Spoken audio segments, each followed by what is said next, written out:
Imagine being able to know exactly how much money your city hall has spent this morning or yesterday or a week, 1 year ago. This is possible with the technology that we have now, and I will show you how. But before that, I will show you first the advantages that this system could have. So it would scrutinize public spending to the cent, show where and when taxes are collected, identify where new money is printed, monitor inflation instantaneously.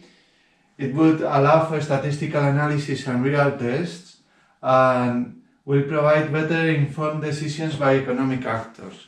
So let's see how this is possible. Okay, so imagine I will pay to somebody else 20 euros, okay, with digital money. So I will make a transfer of 20 euros to somebody else. So in a normal transaction in the bank, it is recorded that me is paying 20 euros to that person, right? However, in this system, what actually is recorded is that this 20 euros, that is 2000 cents of euro, so every cent of the digital money would have a tracking number, so every cent has a tracking number, so 2000 cents would move from a person that has reference, for example, AA1, to another person that has reference AA1. So nobody knows who is this person. It's impossible. In this database, it's not possible to find out the identity of this person and the identity of this one. Okay? However, it would be recorded that 2000 cents have moved from one person to another person. Okay? At the same time, in my bank statement, I would have that I have done that payment of 20 euros, and I would have a reference that is this one, that is a hash, that is an encrypted reference. And this encrypted reference would be a reference related to this one.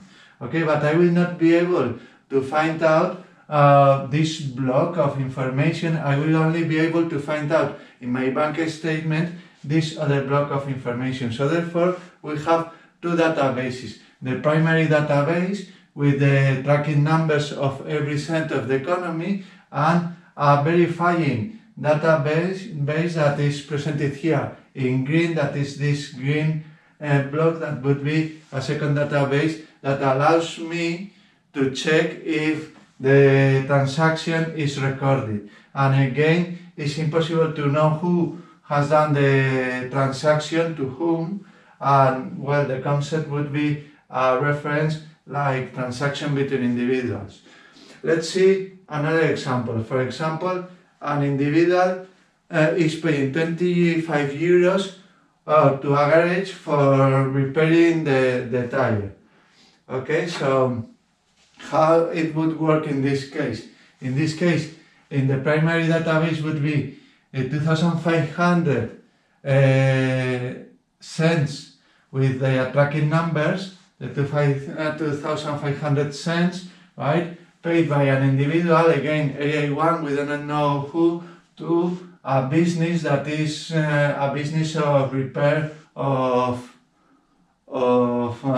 cars, right, and we do not know what is the business. The same thing happens here with individuals and with business. We do not know what business is that. And the concept, for example, tire repair. So again, me and the garage would have reference to this hash, right, would have access to this reference to this hash, and they will be able to check, myself and the garage would be able to check if the transaction has been recorded in the database, but we are not going to be able to find out these tracking numbers. We do not know these tracking numbers for privacy. Let's see another example. For example, the city hall is paying a public servant the salary 2,200 something euros.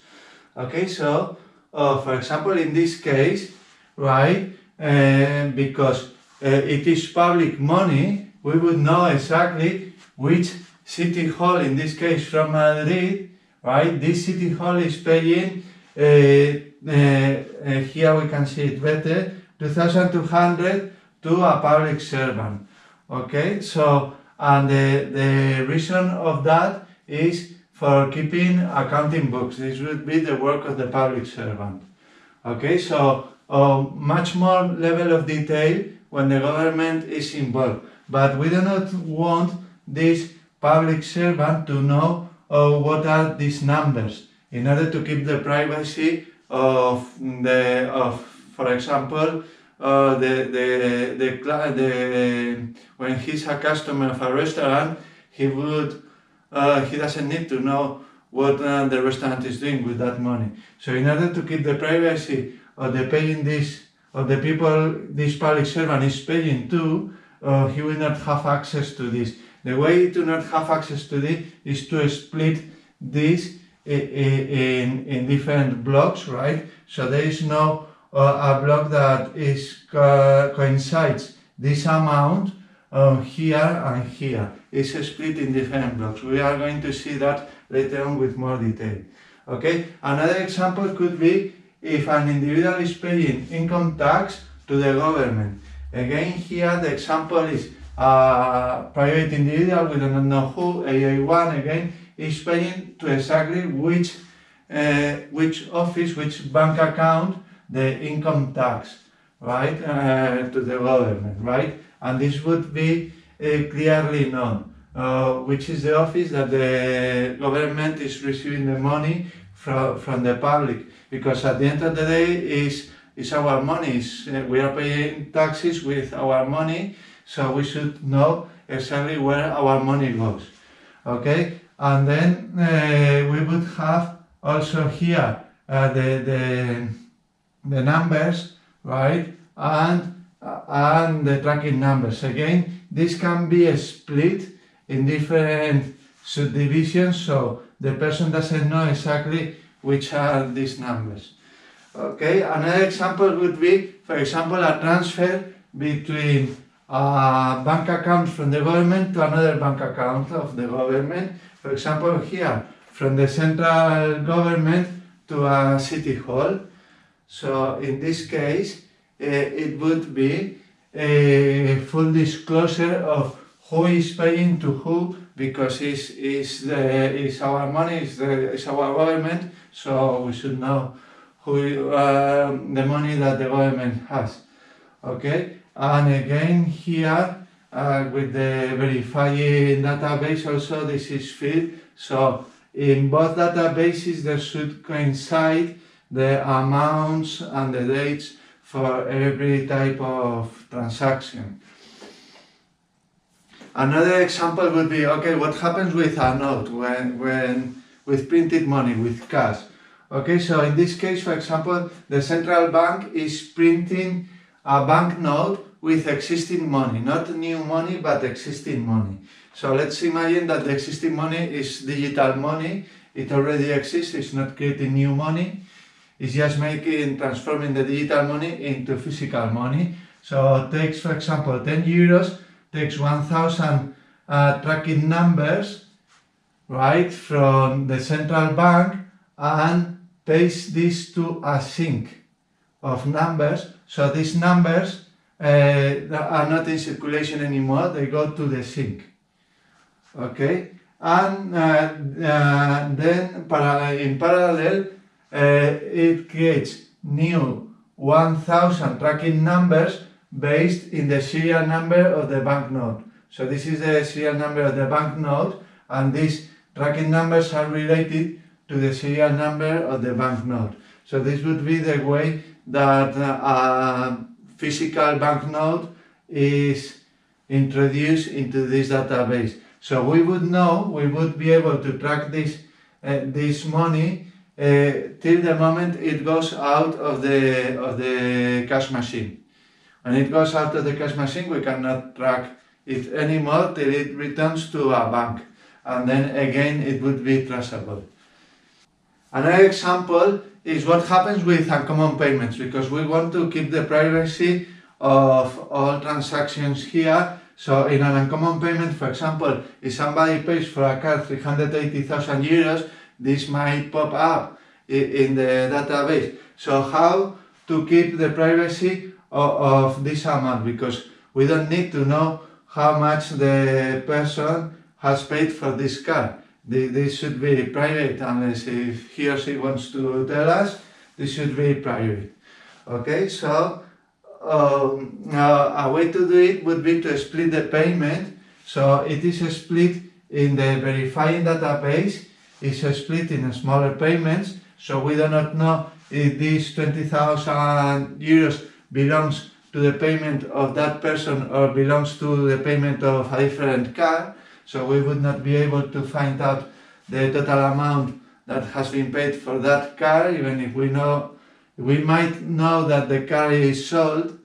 We cannot find out what has been the final price. And also these 20,000 euros, for example, can be split in smaller amounts in the main database. These amounts are not random amounts, they are amounts chosen to have a high frequency, so they happen many times.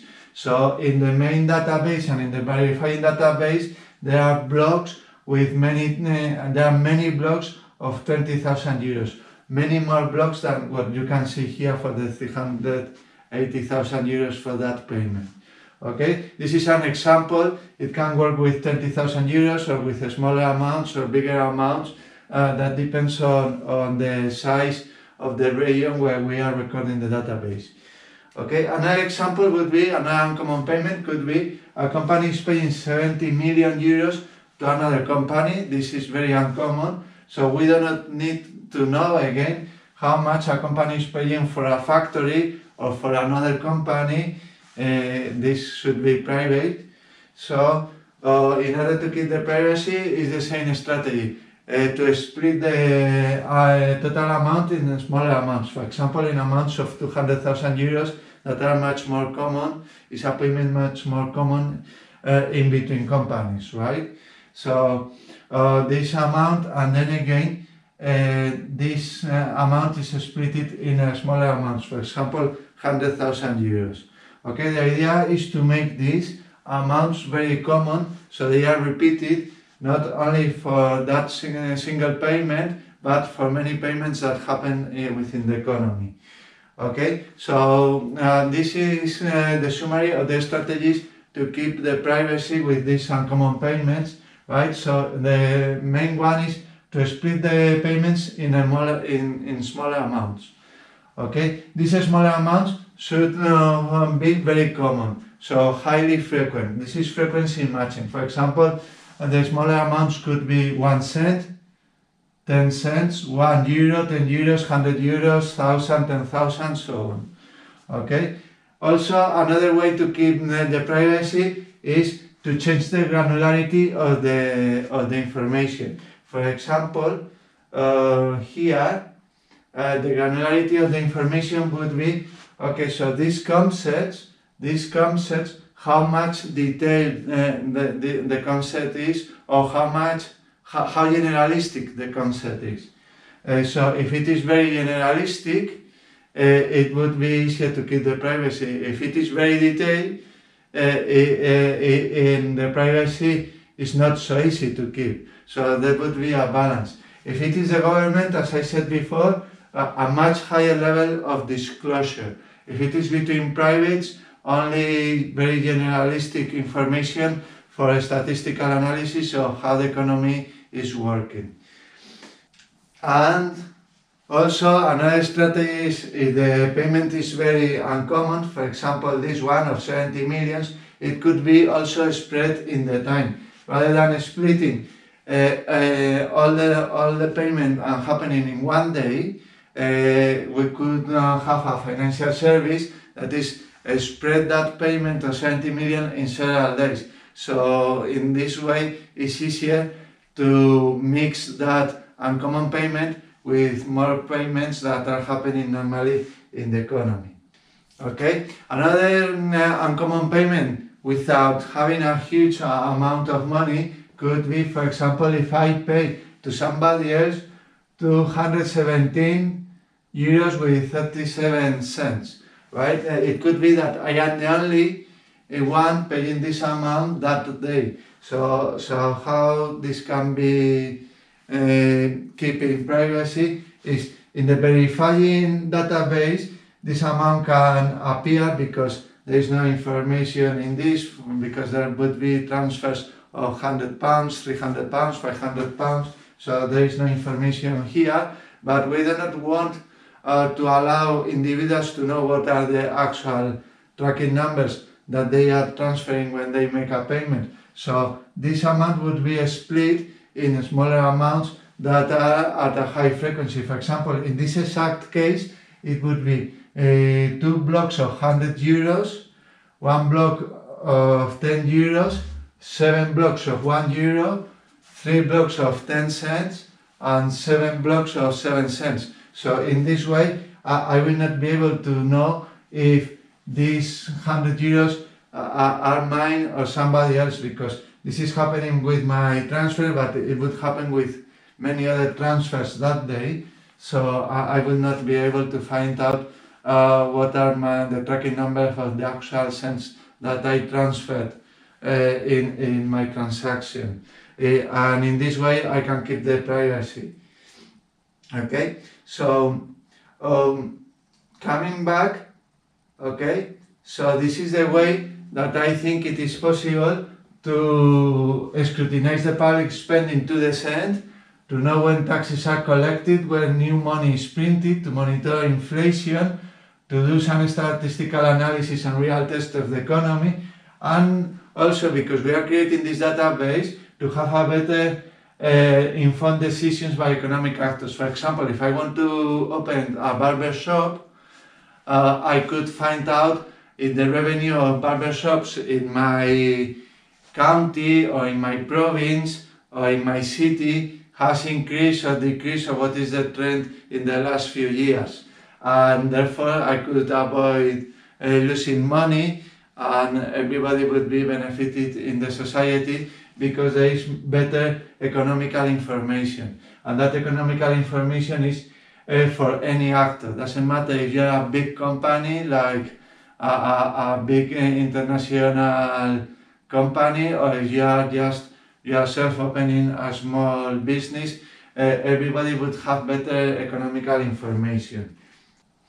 I hope you find this proposal very interesting for your country. This is not specific for any country, it could be applied to any country, and I believe it would be highly beneficial in any country. If you want to know more information about this, there is an article that is publicly accessible, that is use of two public distributed layers to track the money of an economy. The author is me. My name is Gonzalo Garcia Tance, and please share this video, click like, and see you in the next video. Thank you very much.